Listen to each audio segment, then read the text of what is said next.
saya Mitra Pramita MPD. Saya adalah dosen program studi pendidikan komputer Fakultas Keguruan dan Ilmu Pendidikan Universitas Lambung Mangkurat.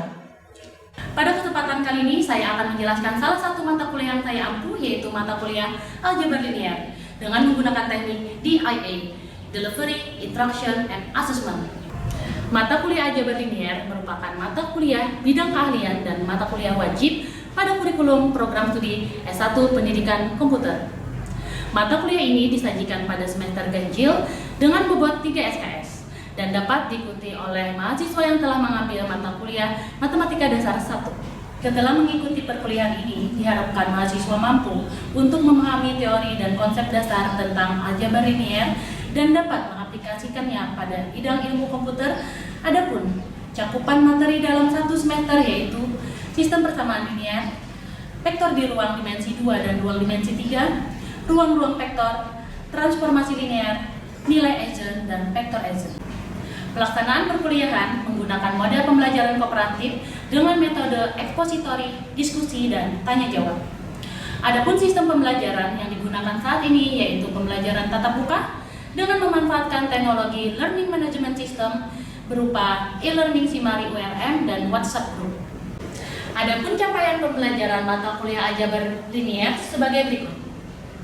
Yang pertama, menunjukkan sikap bertanggung jawab atas pekerjaan di bidang keahliannya secara mandiri sesuai rubrik. Yang kedua, menganalisis konsep dasar dan mampu menyelesaikan masalah tentang sistem persamaan linear, vektor di ruang dimensi 2 dan ruang dimensi 3, ruang-ruang vektor, transformasi linear, nilai Eigen, dan vektor Eigen. Yang ketiga, mampu menerapkan pemikiran logis, kritis, sistematis, dan inovatif dalam konteks pengembangan atau implementasi ilmu pengetahuan dan teknologi yang memperhatikan dan menerapkan nilai humaniora yang sesuai dengan bidang aljabar linear. Yang keempat, mampu merencanakan, mengimplementasikan, dan mengevaluasi pembelajaran matematika secara inovatif dan mengaplikasikan konsep pedagogik, didaktik, matematika, dan keilmuan matematika serta memanfaatkan berbagai sumber belajar dan iptek yang berorientasi pada kecakapan hidup. Untuk memudahkan dalam pembelajaran, saya membuat bahan ajar berupa video pembelajaran dan bahan presentasi. Sistem penilaian hasil belajar mahasiswa pada mata kuliah aljabar linear meliputi 5% aktivitas, 10% kuis, 15% tugas, 30% UTS, dan 40% UAS. Berikut adalah cuplikan perkuliahan yang dilaksanakan secara tatap muka pada mata kuliah aljabar linear. Assalamualaikum warahmatullahi wabarakatuh. Waalaikumsalam warahmatullahi wabarakatuh. Oke, bagaimana kabarnya hari ini? Baik. Baik, alhamdulillah. Hari ini kita akan belajar mata kuliah aljabar linear. Sebelumnya, marilah kita berdoa dulu menurut agama dan kepercayaan kita masing-masing. Berdoa dimulai.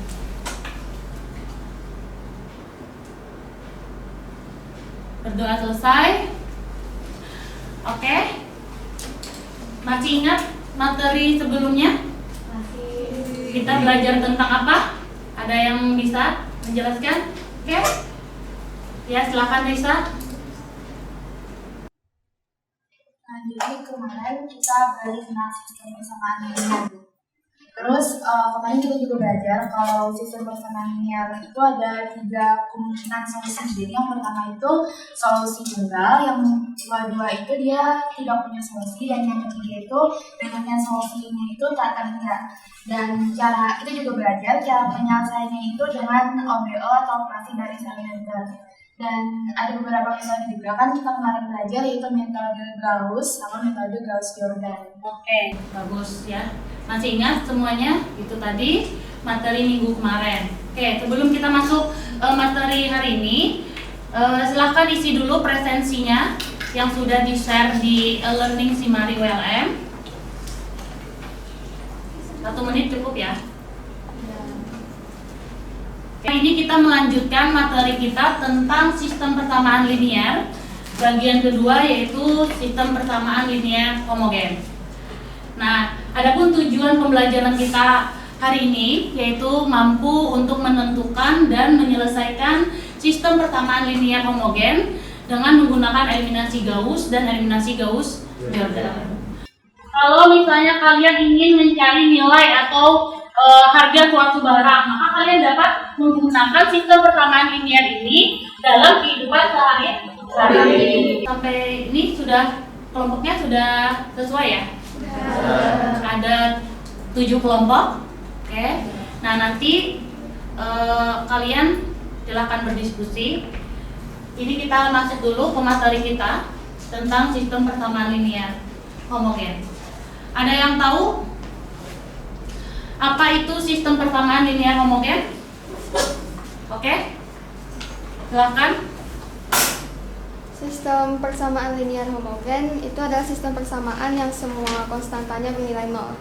Semua konstantanya bernilai 0. Oke, benar nggak kira-kira? Benar. Berarti kalian sudah belajar materi ini yang sudah Ibu share di Simari ya? Iya. Oke, bagus ya. Ya, terima kasih. Betul ya. Jadi sebuah sistem persamaan linear dikatakan homogen jika semua suku konstantanya bernilai sama dengan 0. Kemudian jika ada salah satu elemen di BI tidak sama dengan 0, maka disebut sistem persamaan linear non homogen. Nah, ini adalah bentuk umum dari persamaan linear homogen, di mana konstantanya sama dengan 0. Oke, baik. Nah, kemudian SPL homogen merupakan SPL yang konsisten atau selalu mempunyai solusi. Mempunyai solusi. Jadi apa aja solusinya? Jadi solusi SPL homogen dikatakan tunggal jika solusi itu adalah X1 sama dengan X2 sama dengan Xn sama dengan 0. Atau biasanya kalau seperti bentuknya seperti ini, itu adalah trivial solution atau solusi trivial. Jadi X1 sama dengan X2 sama dengan Xn sama dengan 0. Nah, kemudian jika tidak demikian, maka SPL homogen mempunyai tak hingga banyaknya solusi atau biasa disebut dengan non-trivial solution. Atau trivialnya atau biasanya ditulis dalam bentuk parameter. Jadi banyak solusi ya. Oke. Nah, ini ada contoh. Yang pertama, selesaikan SPL homogen berikut.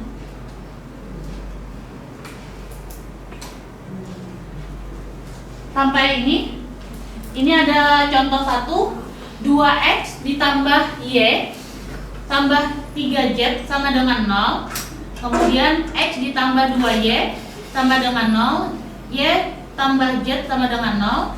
Maka ini terlebih dahulu kita ubah dalam bentuk matriks. Lihat contoh pertama, yaitu tentang menyelesaikan sistem persamaan linear homogen berikut. 2x ditambah y ditambah 3z sama dengan 0. Kemudian x ditambah 2y sama dengan 0.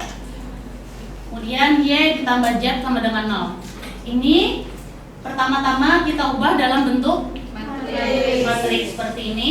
Masih ingat ya? Nah, kemudian kita jalankan menggunakan eliminasi Gauss. Karena di sini tidak ada, pada baris pertama tidak ada satu utama, berarti kita pertukarkan. Ada nggak di baris yang lain di pojok sebelah kiri? Ada. Berarti baris berapa? Kedua. Baris kedua. Nah, kita pertukarkan baris pertama dengan baris kedua. Oke, bagus. Kemudian dapat hasilnya seperti ini. Langkah selanjutnya apa? Ada yang tahu? Silakan angkat tangan. Ya, akan Pika. Mengenalkan di bawah satu utama. Oke, kita rubah yang di bawah satu utama menjadi 0. Bagus ya. Terima kasih Pika. Maka langkahnya apa? Baris kedua ditambah negatif 2 dikali B1. Oke.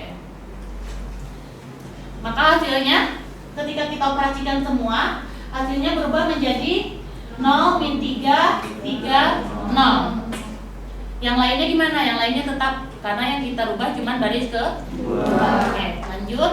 Nah, setelah seperti ini bentuknya, maka langkah selanjutnya ngapain? Mencari satu utama di baris kedua. Mencari satu utama di baris kedua. Terus, ada nggak satu utama di baris kedua? Tidak ada. Berarti bisa kita mempertukarkan baris, bisa juga kita mengalikannya dengan 1/3, terserah ya. Nah, yang ini ibu memilih untuk mempertukarkan baris kedua dengan baris ketiga. Nah, selanjutnya kita dapatkan hasilnya seperti itu. Ketika ada satu utama di baris kedua, selanjutnya kita ngapain? Ya, masih menolkan di bawah satu utama. Maka B3 ditambah 3 kali B2. Maka hasilnya dapat seperti ini. Sampai sini paham ya?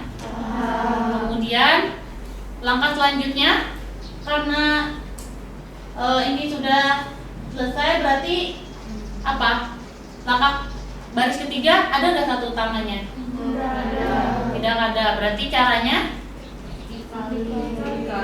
oke, bagus. Dikalikan dengan 1/6. Oke, maka dapat hasilnya seperti ini. Hasilnya semuanya satu utamanya ada ya. Nah, maka di sini, maka ini dikatakan epsilon baris atau eliminasi Gauss. Sampai sini paham tentang eliminasi Gauss? Kemudian karena ini bentuknya belum tereduksi, berarti kita harus mengubahnya menjadi persamaan.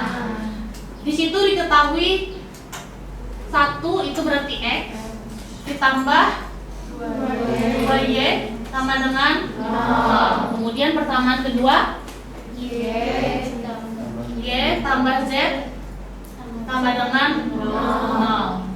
Kemudian persamaan ketiga Z sama dengan 0. Nah, dari sini berarti kita bisa menyelesaikan yang mana? Yang diketahui kan ini sudah lo.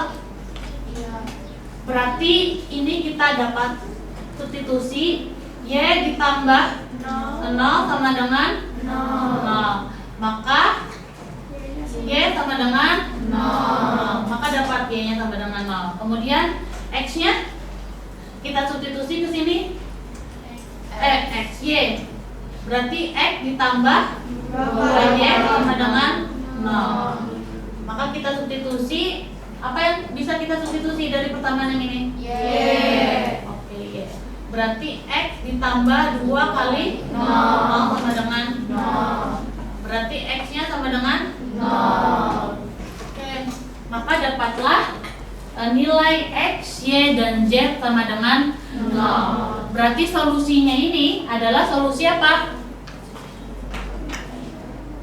Solusi trivial. Ingat ya, SPL homogen pasti mempunyai solusi trivial atau non trivial. Oke, karena ini bentuknya solusi tunggal, X, Y, dan Z sama dengan 0, maka ini adalah solusi trivial. Sampai sini ada yang mau ditanyakan? Belum? Kita lanjut ya. Nah, bisa juga kita meneruskan menjadi eliminasi Gauss-Jordan. Kita meneruskan dari bentuk yang terakhir tadi, kan masih belum sederhana. Ini persamaannya, berarti kita bisa menyederhanakannya ke eliminasi Gauss-Jordan. Masih ingat ya bedanya eliminasi Gauss dan eliminasi Gauss-Jordan? Masih. Oke. Berarti bentuknya masih belum sederhana ya, masih belum tereduksi, masih belum menjadi epsilon baris tereduksi. Maka dapat kita selesaikan. Yang apa lagi langkah pertamanya? Yang di atas pada baris ketiga. Baris ketiga ada satu utama kan? Itu kita nolkan, ya. Kita nolkan berarti langkahnya B2 ditambah min 1B3. Selanjutnya maka hasilnya dapat seperti ini. Kemudian apalagi yang mau kita nolkan? Di atas ya, satu utama pada baris kedua. Maka kita jalankan B1 ditambah min 2 dikali B2. Oke, lanjut. Maka hasilnya dapat ini merupakan epsilon baris reduksi atau eliminasi Gauss-Jordan. Nah, dari sini kalian dapat menggunakan eliminasi Gauss atau eliminasi Gauss-Jordan dalam menyelesaikan sistem persamaan linear homogen. Sampai sini ada yang mau ditanyakan? Silakan. Oke, ada, silakan berdiri. Bagaimana kalau jumlah variabelnya itu lebih banyak dari jumlah persamaannya? Oke, ada pertanyaannya ada. Ada yang bisa bantu jawab? Oke, silakan Angin. Terdapat sistem persamaan linear non-homogen dan sistem persamaan linear non-homogen. Yang pertama, sistem persamaan linear non-homogen. Jika banyak variabel tidak sama dengan banyak persamaan, maka ada dua kemungkinan. Yang pertama, tidak ada penyelesaian dan banyak penyelesaian. Sedangkan sistem persamaan homogen, jika banyak variabel sama dengan banyak persamaan, maka solusinya non-trivial atau banyak penyelesaian. Oke, bagus. Itu tadi jawaban dari Edwin. Jadi jika variabel lebih banyak dari persamaan, maka solusinya dapat kita pastikan itu adalah mempunyai banyak solusi atau non-trivial. Paham? Kita lanjutkan. Masih ada yang mau ditanyakan? Tidak ada. Berarti kita lanjutkan. Oke, untuk Adel gimana?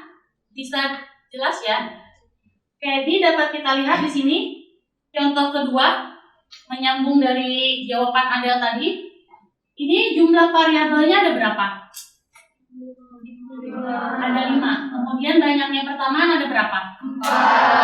4. Berarti jumlah variabel lebih banyak daripada jumlah persamaan. Tadi sesuai dengan teorema, apabila jumlah variabel lebih banyak daripada jumlah persamaan, maka dapat dipastikan nilainya hasilnya adalah solusi non trivial.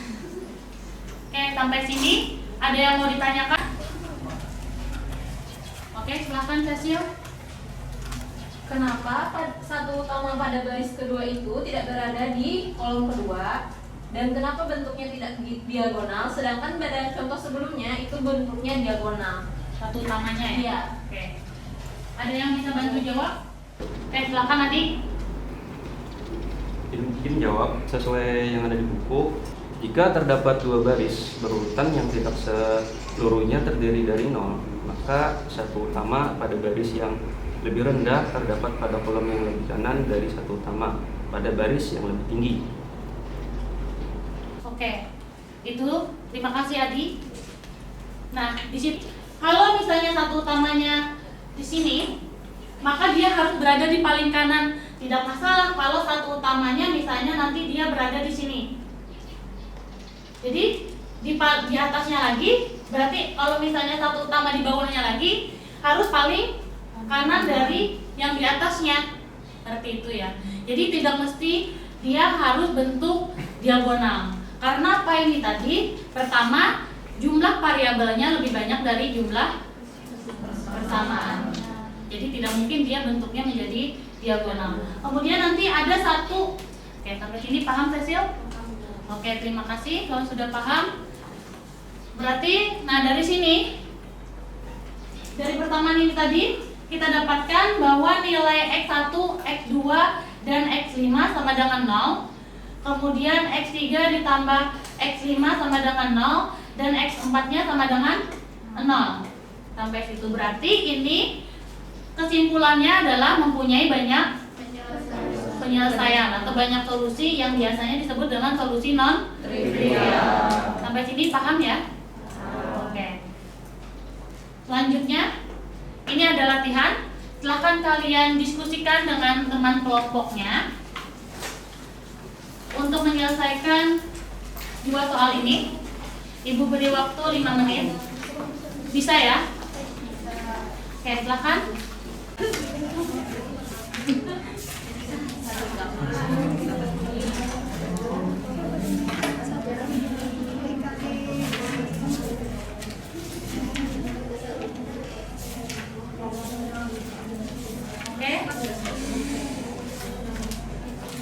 Sudah? Ibu minta kelompok 2 dan kelompok 6 untuk mengerjakan nomor 1 dan nomor 2.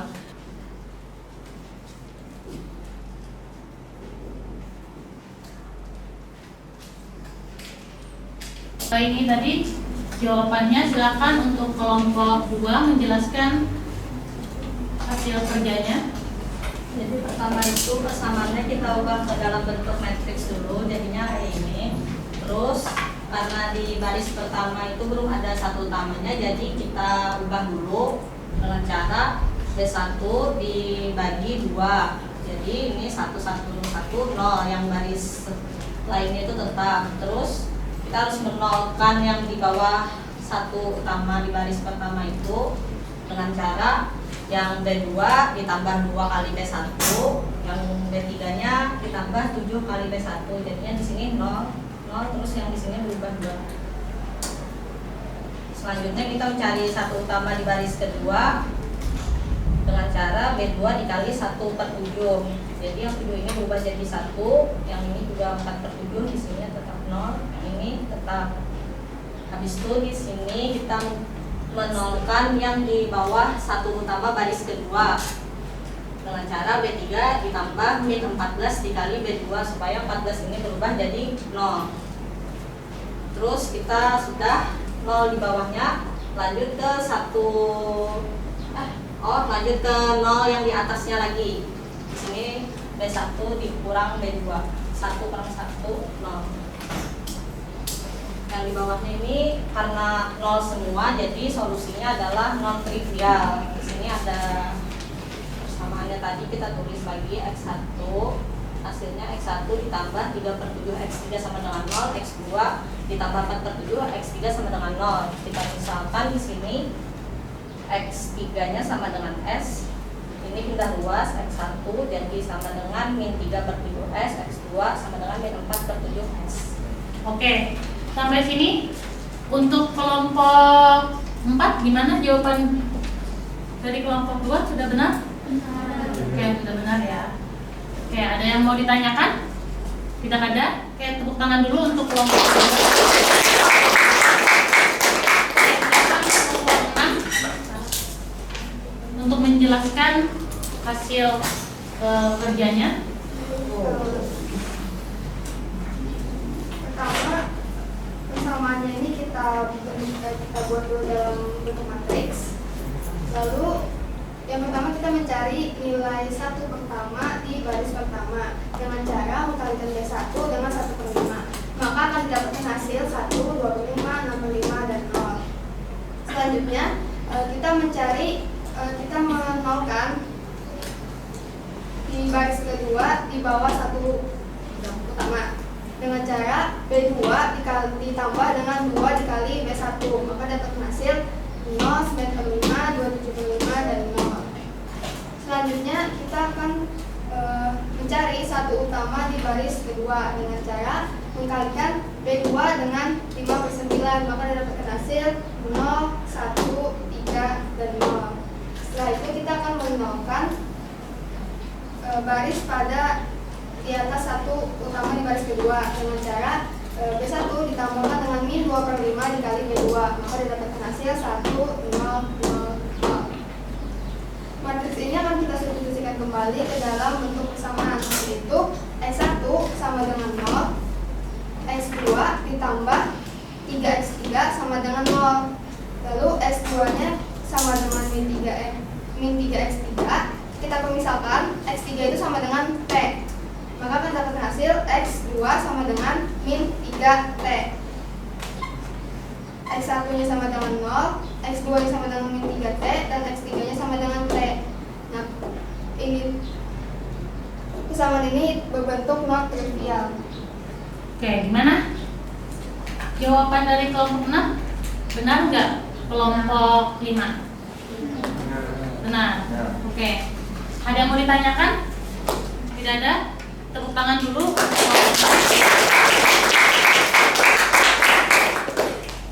Oke, ini ya. Karena ini jumlah variabel lebih banyak dari jumlah persamaan, maka pasti hasilnya adalah non trivial. Jadi teorema itu pasti berlaku ya. Nah, kalau ini kan jumlah variabel dan jumlah persamanya sama. Jadi ada dua kemungkinan jawaban, yaitu pertama solusi trivial, yang kedua solusi non trivial. Karena di sini hasilnya ada satu baris yang nol semua, berarti dapat disimpulkan ini adalah solusi non trivial. Paham sampai sini? Oke. Kalau sudah, berarti silahkan, kalau kalian sudah paham tentang sistem persamaan linear, Ibu mempunyai quiz yang sudah Ibu share di Simari. Coba silahkan buka LMS-nya. Ada quiz di sana. Silahkan kalian kerjakan sesuai dengan durasi yang ada di quiz tersebut. Nah, oke, sekarang karena kalian sudah belajar tentang sistem persamaan linear, silakan kerjakan quiz yang ada di Learning Management System Learning ULM. Mari silakan. Nah, sudah bisa diakses. Nanti Ibu mulai ketika sudah siap semua. Sudah? Sudah. Ada yang masih mengalami kendala? Tidak. Berarti 1, 2, 3 silakan dikerjakan.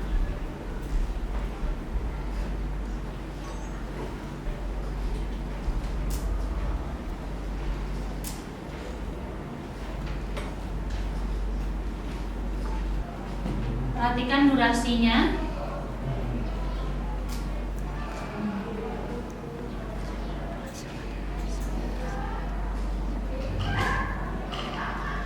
Berhubung waktu kuis sudah habis, sampai di sini ada yang mau ditanyakan?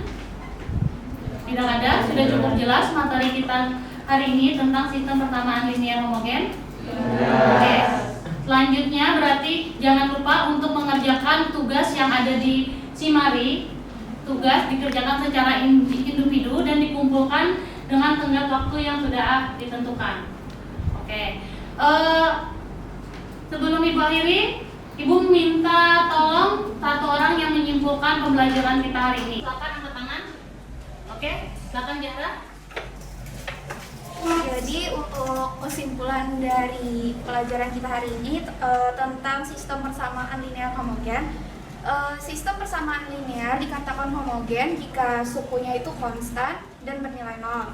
Kemudian untuk solusinya ada dua, yang pertama non trivial dan yang kedua trivial. Untuk misalnya ada persamaan yang variabelnya itu lebih banyak daripada jumlah persamaannya, maka itu solusinya bisa dipastikan itu solusi non trivial.